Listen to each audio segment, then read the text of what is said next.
time for the Fox Beat. Yes. Hey, quick shout out to Antonia. She turns 23. Oh, okay, another birthday. Her mom let me know. Well, I have a baby who has a birthday today, too. They're always babies, aren't they? 23 today. That's As you get closer and closer in December, it is just not great for those kids, is I know, though. A week from Christmas, yeah. Sydney feels it, too. So, Antonia, I hope you get everything you want. Did you always have separate parties growing up, or did you combine them? No, separate. Okay. Yeah, her day, and then, you know, Christmas a week later. Double celebration, though. Happy birthday to her. Yeah, that's great. Happy birthday. By the way, have you guys seen Top 5 yet? Not yet. It is one of the funniest movies of the year. I mean, honestly, Chris Rock found some interesting balance where it was like a Woody Allen movie. Yeah, it looks like it. But it had the Chris Rock raunchiness to it. It's one of the funniest movies I've seen in years. Great star power, too. I think we have Chris Rock joining us now, director, writer, and star of Top 5. Chris, how you doing, buddy? Hey, what's up? Hey, man. Hey, first of all, congratulations to the film. We all love the movie, and obviously, I spoke to you at the junket. You were great there. But I have to ask you, I mean, clearly about this whole Sony hack thing. But you have a movie in theaters right now. You have Top 5 in theaters, and this idea that other movies could have been affected by that film being released. So, do you think it should have been pulled, considering your movie's in theaters right now? You know, it's a scary situation. I mean, I don't even think about my movie. I think about, like, you know, taking my daughter to see Annie. Do I want to take her to see Annie knowing that, you know, there could be violence at another theater next door? I don't know, you know? But Chris, so the whole thing is scary. On the flip side of that, though, you are a comedian who tells offensive jokes for a living. And now I feel like by pulling the movie, it creates a precedent where that jokes could maybe somehow be altered or movies could be altered. Does that affect you as a comedian now? Do you feel like you can't tell certain jokes now because of this? No, I wouldn't go that far.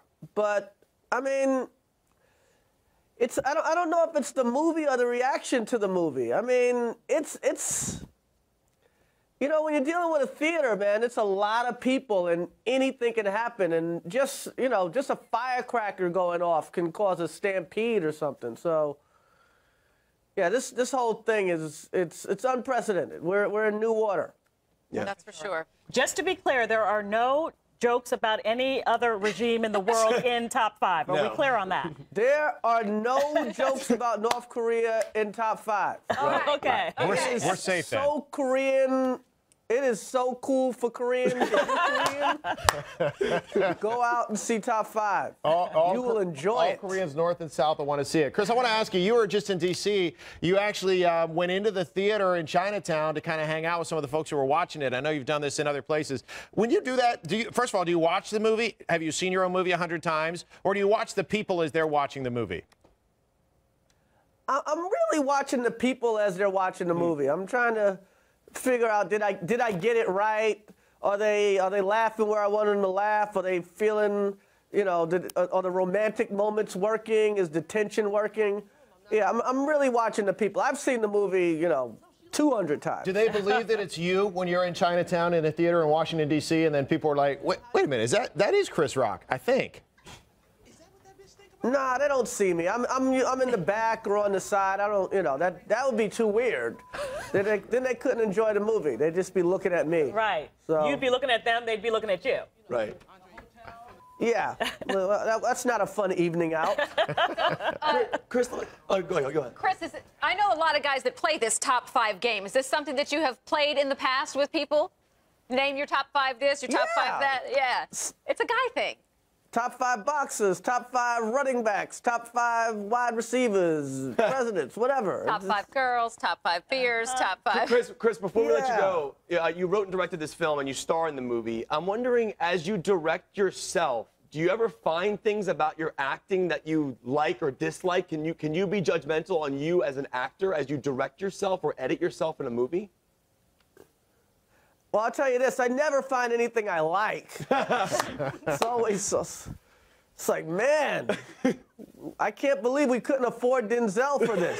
Yeah. We know the feeling, right? Yeah. Chris Rock, thank you so much for joining us. Continued success on your movie in theaters now, Top 5. And thank you for making a movie that was Thank you, Top 5. Yes. Korean friendly.